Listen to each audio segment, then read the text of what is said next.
प्रयास में दूंगा। अभी प्रश्नकाल है, प्रश्नकाल के अंदर नारेबाजी करना, तख्तियां लहराना उचित नहीं है। आप सब वरिष्ठ सदस्य हैं, प्लीज आपसे आग्रह है कि अपनी सीट पर बैठें, सदन चलाने में सहयोग करें। सदन नहीं चलाना चाहते, प्रश्नकाल नहीं चलाना चाहते, चर्चा नहीं करना चाहते, सदन की कार्रवाई आज 12 बजे तक के लिए स्थगित की जाती है। सदस्यगण प्लीज, आप निधन संबंधी उल्लेख के समय सदन की मर्यादाओं को बने रहिए। अपेक्षा तो करते हैं ना हम, नहीं, सदन के अंदर ये अपेक्षा है कि कुछ मर्यादाएं सदन की हमेशा रही है। उन मर्यादाओं, परंपराओं को पालन करना सबकी जिम्मेदारी है। मैं यही आपसे अपेक्षा करता हूं।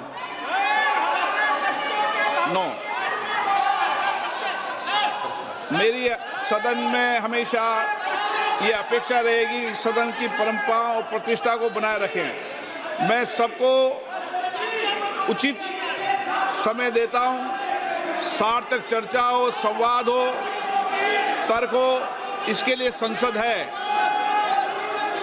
आप तर्क से चर्चा करें, नारेबाजी से संसद की मर्यादा नहीं बनती है। प्लीज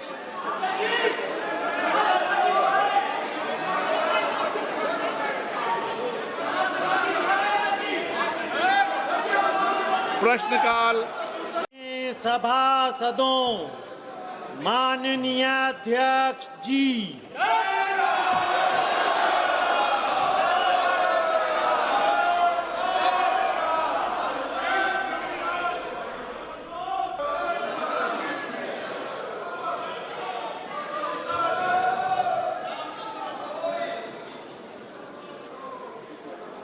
माननीय सदस्यगण, अत्यंत दुख के साथ मुझे सभा को अपने 6 पूर्व साथियों एवं कतर के पूर्व अमीर फादर अमीर महामहिम शेख हमद बिन खलीफा अल थानी के निधन के बारे में सूचित करना है। श्री नादेन दला भास्कर राव अविभाजित आंध्र प्रदेश के खम्मम संसदीय निर्वाचन क्षेत्र से, जो अभी तेलंगाना में है, 12वीं लोकसभा के सदस्य थे। वे उद्योग संबंधी संसदीय स्थायी समिति के सदस्य भी रहे। श्री राव आंध्र प्रदेश के मुख्यमंत्री भी रहे और उन्होंने आंध्र प्रदेश के सरकार में मंत्री के रूप में भी कार्य किया। श्री नादेंदला भास्कर राव का निधन 90 वर्ष की आयु में 22 अप्रैल 2026 को हैदराबाद, तेलंगाना में हुआ। श्रीमती ओमवती देवी उत्तर प्रदेश के बिजनौर संसदीय क्षेत्र से 12वीं लोकसभा की सदस्य थी। वे श्रम कल्याण संबंधी संसदीय स्थायी समिति की सदस्य रही। इससे पूर्व वे 4 कार्यकालों के लिए उत्तर प्रदेश विधानसभा की सदस्य भी रही। उन्होंने उत्तर प्रदेश सरकार में मंत्री के रूप में अपनी सेवाएं दी।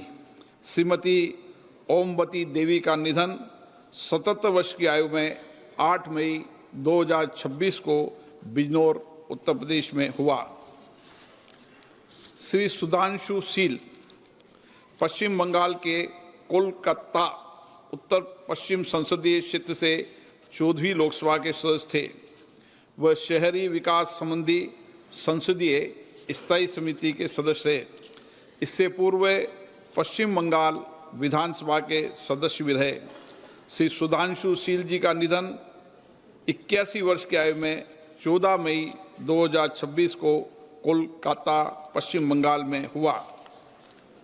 मेजर जनरल भुवन चंद खंडूरी उत्तराखंड के गढ़वाल संसदीय निर्वाचन क्षेत्र से 10वीं, 12वीं, 13वीं, 14वीं और 16वीं लोकसभा के सदस्य थे। वे रक्षा संबंधी संसदीय समिति तथा वित्त संबंधी संसदीय समिति के सभापति भी रहे। वह अन्य कई संसदीय समितियों में भी अपनी सेवाएं दी। उन्होंने सड़क परिवहन, राजमार्ग मंत्री तथा शहरी विकास, गरीबी उपशमन मंत्री के रूप में भी अपनी सेवाएं दी। श्री खंडूरी जी 2 बार उत्तराखंड के मुख्यमंत्री भी रहे। मेजर जनरल भुवन चंद खंडूरी जी का निधन 91 वर्ष की आयु में 19 मई 2026 को देहरादून, उत्तराखंड में हुआ। श्री केपी धन पालन केरल के चाला कुंडी संसदीय निर्वाचन क्षेत्र से 15वीं लोकसभा के सदस्य थे। वे वाणिज्य संबंधी संसदीय समिति के सदस्य तथा कंप्यूटर के प्रावधान संबंधी संसदीय समिति के सदस्य भी रहे। श्री केपी धनपालन का निधन 76 वर्ष की आयु में 30 मई 2026 को एर्नाकुलम, केरल में हुआ। श्री प्यारेलाल संगवार उत्तर प्रदेश के घाटमपुर संसदीय निर्वाचन क्षेत्र से 13वीं लोकसभा के सदस्य थे। इससे पूर्व 2 कार्यकालों के लिए उत्तर प्रदेश विधानसभा के सदस्य भी रहे। श्री प्यारेलाल संगवार का निधन 71 वर्ष की आयु में 8 जुलाई 2026 को दिल्ली में हुआ। सभा अपने 6 पूर्व साथियों के निधन पर गहरा शोक व्यक्त करती है और शोक संतप्त परिवारों के प्रति संवेदना व्यक्त करती है। माननीय सदस्यगण, मुझे अत्यंत दुख के साथ सभा को कतर के फादर अमीर महामहिम शेख अहमद बिन खलीफा अल थानी के निधन के बारे में भी सूचित करना है। महामहिम शेख अहमद बिन खलीफा अल थानी ने जून 1995 से जून 2013 तक 18 वर्षों तक कतर के अमीर के रूप में कार्य किया। उन्होंने आधुनिक कतर की नींव रखी और उसे विकास और समृद्धि की महान ऊंचाइयों पर पहुंचाया। उन्होंने भारत कतर संबंधों के संवर्धन में भी महत्वपूर्ण भूमिका निभाई। महामहिम शेख अहमद बिन खलीफा अल थानी का निधन 74 वर्ष की आयु में 12 जुलाई 2026 को निधन हो गया है। सभा महामहिम अमीर शेख अहमद बिन खलीफा अल थानी के निधन पर कतर के लोगों और शाही परिवारों के प्रति अपनी गहरी संवेदना व्यक्त करती है। अब सभा दिवंगत आत्माओं के सम्मान में मौन रहेगी।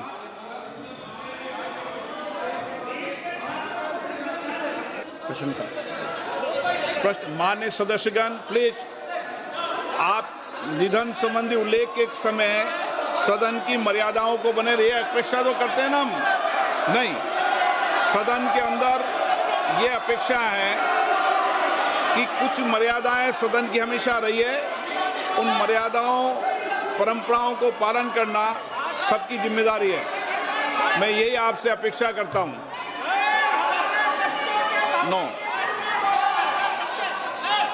मेरी सदन में हमेशा ये अपेक्षा रहेगी कि सदन की परंपरा और प्रतिष्ठा को बनाए रखें। मैं सबको उचित समय देता हूं, सार्थक चर्चा हो, संवाद हो, तर्क हो, इसके लिए संसद है।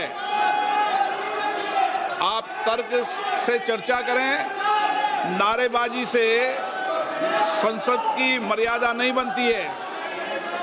प्लीज।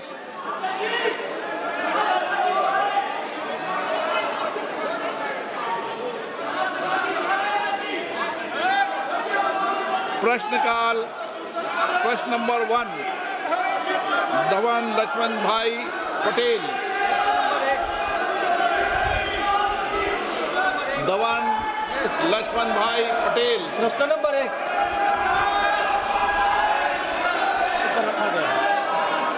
मेरा प्रश्न मंत्री जी से यह है कि भारत की पांडुलिपि विरासत के संरक्षण हेतु प्रारंभ की गई ज्ञान भारत का पहला उद्देश्य और उसके प्रमुख घटक क्या है, तथा दक्षिण गुजरात के वलसाड संसदीय क्षेत्र के दोड़िया, कोकड़ा और वाली जैसे जनजाति के मौखिक और पांडुलिपि परंपराओं के दस्तावेजीकरण किया जा रहा है और इसमें AI का उपयोग किया जा रहा है। माननीय अध्यक्ष महोदय, विरासत हमें दिशा भी देता है विरासत हमें दर्शन भी देता है। और इसलिए मोदी जी ने विकसित भारत की जब कल्पना करी तब रेड फोर्ट से अपने उद्बोधन में कहा था कि हमें विकसित भारत बनाना है। तो विकसित भारत बनाने के लिए हम प्रेरणा कहाँ से लेंगे? मोदी जी ने 5 प्रण दिलवाते हुए देश को कहा था कि हम विकसित भारत बनाने के लिए संकल्प करेंगे, विकसित भारत बनाने का। दूसरा प्रण दिलवाते हुए गुलामी की मानसिकता को छोड़ने की बात कही थी। और तीसरा प्रण दिलवाते हुए मोदी जी ने कहा था कि विरासत से प्रेरणा लेकर हम विकसित भारत बनाएंगे। हमारी मैन्युस्क्रिप्ट हमारी विरासत है और ये आज मंदिर के रूप में, शोक संस्थान के रूप में, महाविद्यालयों में, मठों में, जैन भंडारों में और निजी संग्रहालयों में हमारी मैन्युस्क्रिप्ट है। ये मैन्युस्क्रिप्ट को हम ज्ञान भारत मिशन के द्वारा उसको आरक्षित करने के लिए, डिजिटलीकृत करने के लिए, रिसर्च ड्रिवन बनाने के लिए, जन सुलभी बनाने के लिए मोदी जी ने ज्ञान भारत मिशन का लॉन्च करा। और ये ज्ञान भारत मिशन के द्वारा देश में आज 1 करोड़ से अधिक मैन्युस्क्रिप्ट का सर्वे करा गया। उसमें से ये मैन्युस्क्रिप्ट में से 8 करोड़ आज डिजिटलाइज्ड हो चुकी है और उसमें से 3,70,000 मैन्युस्क्रिप्ट आज ऑलरेडी अपलोड हो चुकी है। और उसमें माननीय सदस्य ने कहा है कि अपनी लोकल लैंग्वेज में भी कोई जो मैन्युस्क्रिप्ट होगी तो उसको भी इस सर्वे में शामिल करके उसके प्रति संशोधन करा जाएगा और डिजिटलाइज करा जाएगा। माननीय सदस्यगण, संसद लोकतंत्र का सर्वोच्च संस्था है। मेरा आपसे आग्रह है, आप सदन के अंदर साथ चर्चा करें, संवाद करें, लोगों की जन आकांक्षाओं, अपेक्षाओं को रखें। मैं सभी माननीय सदस्यों को उचित नियमों के तहत पर्याप्त समय, पर्याप्त मौका दूंगा। मेरा आपसे आग्रह है कि तख्तियां और नारेबाजी से सदन की मर्यादा नहीं बनती है। मेरा आग्रह है कि सदन का प्रथम दिन है और इस परंपरा को तोड़ना चाहिए कि प्रथम दिन सदन नहीं चलेगा। मैं हमेशा आपसे आग्रह कहता हूं कि आपको पर्याप्त अवसर, पर्याप्त समय मिलेगा। नियमों के तहत नोटिस दीजिए। सदन नियमों प्रक्रियाओं से चलता है। मैं आपको पर्याप्त समय दूंगा। अभी प्रश्नकाल है। प्रश्नकाल के अंदर नारेबाजी करना, तख्तियां लहराना उचित नहीं है। आप सब वरिष्ठ सदस्य हैं, प्लीज आपसे आग्रह है कि अपनी सीट पर बैठें, सदन चलाने में सहयोग करें। सदन नहीं चलाना चाहते, प्रश्नकाल नहीं चलाना चाहते, चर्चा नहीं करना चाहते, सदन की कार्रवाई आज 12 बजे तक के लिए स्थगित की जाती है।